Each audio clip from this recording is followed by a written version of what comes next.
La fiesta de Hanukkah, la victoria de la luz sobre las tinieblas. Con la caída del reino de Judá en el año 586 a.C., los judíos perdieron su independencia y fueron llevados cautivos a Babilonia, reinada por Nabucodonosor. Los judíos permanecieron en Babilonia hasta el año 538 a.C., cuando el rey persa Ciro permitió el retorno de los judíos a Jerusalén para reconstruir su templo, anexando así el reino de Judá al imperio persa. La aparición de los europeos en Asia supuso un cambio total, no solo en lo político y en lo militar, sino también en lo cultural, filosófico y religioso. En el año 333 a.C., el joven rey macedonio Alejandro Magno, con solo 23 años, derrota al rey persa Darío III en la batalla de Isos. Queda abierta la ruta de Egipto, que pasa lógicamente por Palestina. Continuando con su máquina conquistadora, Alejandro toma la ciudad fenicia de Tiro, atraviesa Palestina, toma Gaza y entra en Egipto. En el año 331 funda una nueva ciudad en las proximidades del delta del Nilo y le concede el honor de llevar su nombre, Alejandría. Junto con la conquista militar asistimos a una nueva forma de cosmovisión impuesta a la fuerza con la ayuda de las armas. En esta visión todos los hombres son ciudadanos de una gran realidad, el cosmos. Alejandro Magno quiere extender la idea de un oikoumene, que consiste en que todos, griegos y persas, son parientes, y por tal motivo en Palestina se fundan numerosas ciudades encargadas de difundir la nueva cultura en los territorios conquistados por los griegos. Mientras los gobernantes no alteraron la autonomía espiritual religiosa del pueblo judío, no hubo rebelión.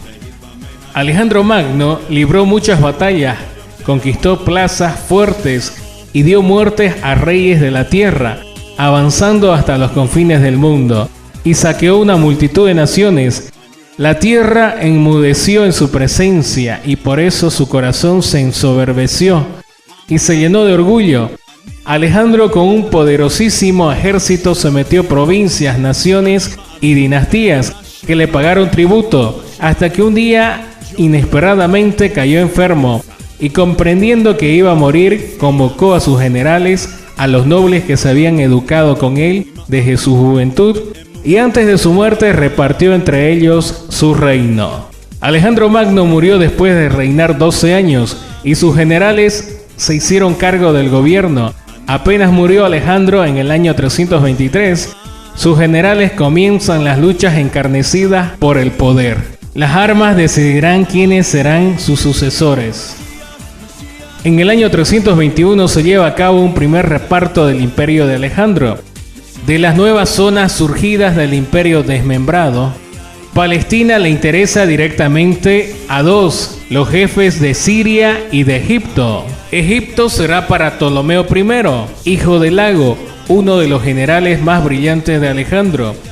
En el año 306 se proclama rey y funda la dinastía de los Ptolomeos. La otra parte importante en la disputa de la región, que comprende Siria y Mesopotamia, será para Seleuco I. Y es así que en Babilonia se inaugura una nueva era, la era Seleucida, que se inicia con la dinastía de los Seleucidas.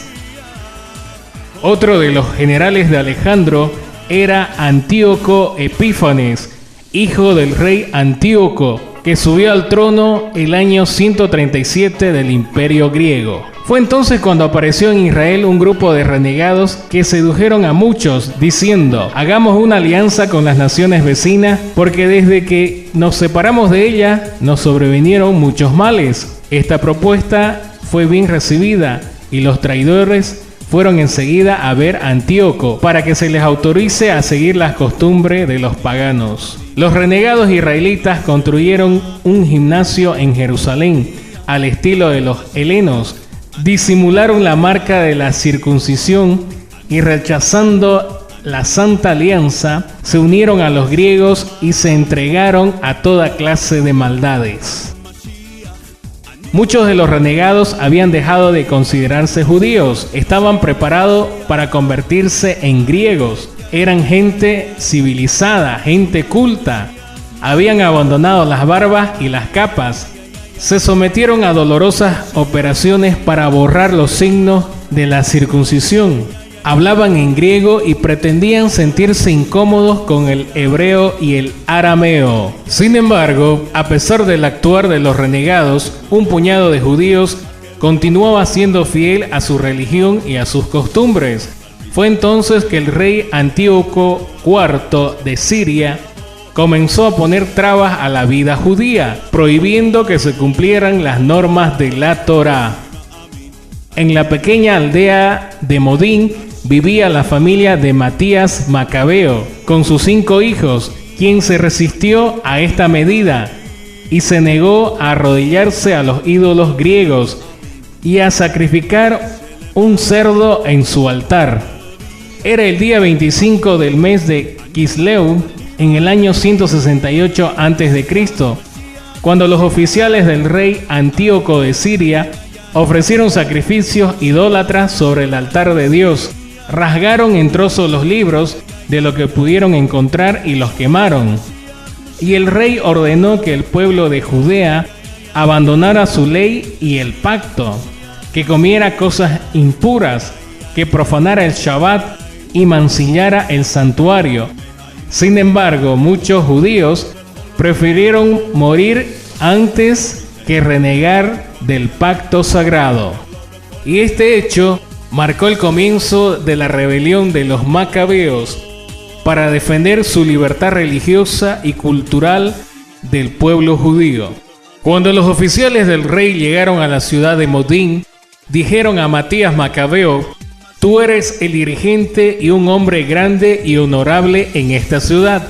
Ve entonces y cumple el mandato del rey, tal como lo han hecho los gentiles y también muchos hombres de Judá y Jerusalén. Así pertenecerás tú a la cantidad de amigos del rey. Tú y tus hijos serán honrados con oro y plata y muchas recompensas».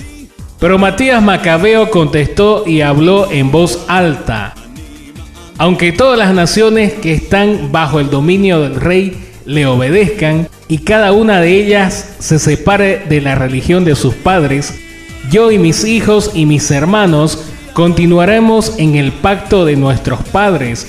Dios no permita que abandonemos la ley y nos apartemos de nuestra religión, ya sea a la derecha o a la izquierda». Y es así que él y sus hijos huyeron hacia las montañas, dando así inicio a la fuerte rebelión en contra de los griegos, que arrojaría un sinnúmero de bajas, tanto en el ejército griego como en el ejército de los macabeos, cobrando la vida de Matías Macabeo, quien antes de morir dejó el siguiente mensaje a sus hijos: «Cumplan con celo y den su vida por el pacto de nuestros padres. Recuerden qué hicieron nuestros padres en tiempos pasados, a través de las edades. Nadie quien puso su fe en Dios fue superado. Por lo tanto, sean fuertes, hijos míos, y demuestren ser hombres de fe, ya que por ella obtendrán la victoria». Y de esta manera los bendijo y murió. A la muerte de Matías Macabeo tomó el mando su hijo Judá Macabeo, quien reorganizó a los judíos, y después de 3 largos años de cruentas batallas, obtuvieron la victoria definitiva sobre los griegos. Al ingresar los macabeos al templo de Jerusalén, se dieron cuenta de lo cuán profanado estaba. Es así que iniciaron su limpieza y prepararon su rededicación. Y es en ese momento en que ocurre el milagro de Hanukkah, el de la vasija de aceite que duró 8 días. Al ingresar los sacerdotes al templo, encontraron solamente un frasco de aceite puro para encender las velas de la menorá. Este contenía aceite para alumbrar un solo día. y fue ahí donde ocurrió el milagro, que este aceite mantuvo la llama encendida durante 8 días. Judá Macabeo celebró por espacio de 8 días la restauración de los sacrificios en el templo, sin omitir señal alguna. Ofreció a sus compatriotas magníficos y espléndidos sacrificios, honrando también a Dios con himnos y salmos. Fue tan grande el gozo por la restauración de los ritos y por la libertad religiosa, recuperada inesperadamente después de tanto tiempo, que establecieron la ley de la conmemoración anual de la restauración del templo. Para concluir, podemos decir que la fiesta de Hanukkah significa no renunciar ante la mayoría y no someterse a la moda del momento.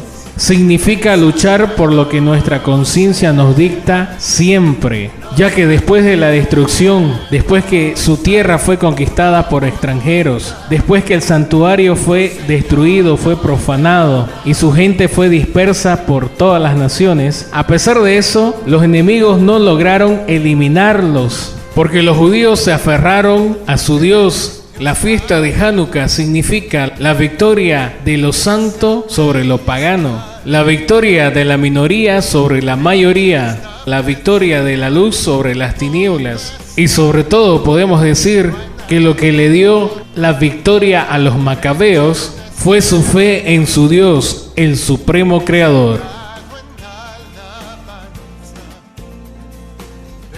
Stop